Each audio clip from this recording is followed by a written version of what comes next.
आजा बेटा यहाँ बैठ जा, कितनी सुंदर बेटी है। मेहमानों ने बस नंदिनी को ही बिठाया। सिर्फ नंदिनी की इतनी इज्जत देखकर रुचिका को दुख हुआ।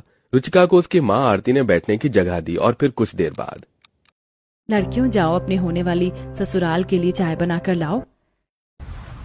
ठीक है माँ। आओ नंदिनी, आप ही बना लो ना। नंदिनी अपनी जगह पर से ही नहीं हिली, जिसकी वजह से बस रुचिका को ही रसोई में जाकर चाय नाश्ते का इंतजाम करना पड़ा। कुछ ही देर में ही उसने सभी के सामने नाश्ता लगा दिया, जिसमें भी मेहमानों ने रुचिका को तो देखा तक नहीं। सभी अपने हाथों से बस नंदिनी को खिला रहे थे। ये क्या, मेरी तो इन लोगों के बीच में कोई इज्जत ही नहीं है। अभी रुचिका ऐसे सोच ही रही थी कि तभी उसकी होने वाली सास को जोरों से फंदा लगा।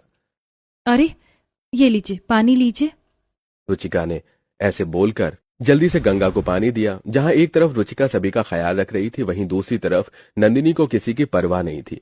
लेकिन फिर भी सभी रुचिका पर कोई ध्यान नहीं दे रहे थे और नंदिनी से सभी प्यार से पेश आ रहे थे। ऐसे सिलसिला जारी था कि आरती जी, आपने तो बहुत ही ज्यादा खातिरदारी कर दी। चलिए अब काम की बात भी कर लेते हैं। आरती जी, आपकी दोनों ही बेटियां मेरे बेटों को पसंद आ गई। नंदिनी सुंदर है, किसी का भी दिल जीत सकती है, लेकिन रुचिका भी बेहद जिम्मेदार है। मुझे दोनों बेटियां पसंद हैं, तो मेरी तरफ से रिश्ता पक्का समझिए। मुझे भी आपके बेटे बहुत ज्यादा पसंद आए। सच में मैं बहुत ज्यादा खुश हूँ जो आपने मेरी बेटियों को चुना। मेरी तरफ से भी बात पक्की है।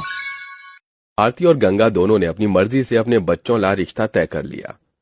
देखते ही देखते वक्त गुजर गया और वो दिन भी आया जब दोनों बहनों की शादी हुई। पूरी शादी में भी मेहमानों ने रुचिका पर कोई ध्यान नहीं दिया और बस सभी ने नंदिनी को ही चढ़ाया। ऐसे ही विदाई के वक्त,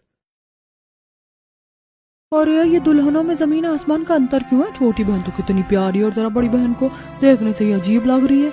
ऐसा ही कहा। सभी लोग विदाई के वक्त ऐसे ही बातें बनाने लगे। ऐसे ही दोनों बहनें विदा हो गईं, जिसके बाद गृह प्रवेश के वक्त भी सभी ने ऐसे ही बातें बनाई। गंगा, वैसे एक बहू को देखकर तुम्हारी पसंद पर नाज करे तो दूसरी को देखते ही वो खत्म हो जाता। सच में दोनों बहुओं में बेहद ही अंतर है। हाँ बहन, रूप को देखो तो अंतर है, लेकिन खूबसूरती ही सब कुछ नहीं होती। लड़कियों का अच्छा और जिम्मेदार होना भी बहुत जरूरी है। और वो तो वक्त ही बताएगा कि कौन सी बहू मेरे घर की देवी निकलेगी, क्योंकि सामने से देखने से तो सब खूबसूरत ही लगता है। गंगा ने जवाब देकर औरतों का मुंह बंद कर दिया। ऐसी दोनों बहनों के गृह प्रवेश के बाद उन दोनों को अंदर सोफे पर बैठा दिया गया, जहां मेहमानों की भी लड़कियां आकर बैठ गईं। लेकिन कोई भी रुचिका से नहीं बोल रहा था। सभी बस नंदिनी से ही बात कर रहे थे। अच्छा, तो नंदिनी भाभी, आपको सबसे ज्यादा घूमना फिरना पसंद है? ग्रेट, हम दोनों की पसंद मिलती है। मुझे तो सबसे ज्यादा खाना पीना पसंद है। खाओ पियो ऐश करो मित्रों। अरे हम बस एक ही भाभी से बोले जा रहे हैं, ये भी तो बेचारी हैं, ये तो चुप ही बैठी हुई हैं।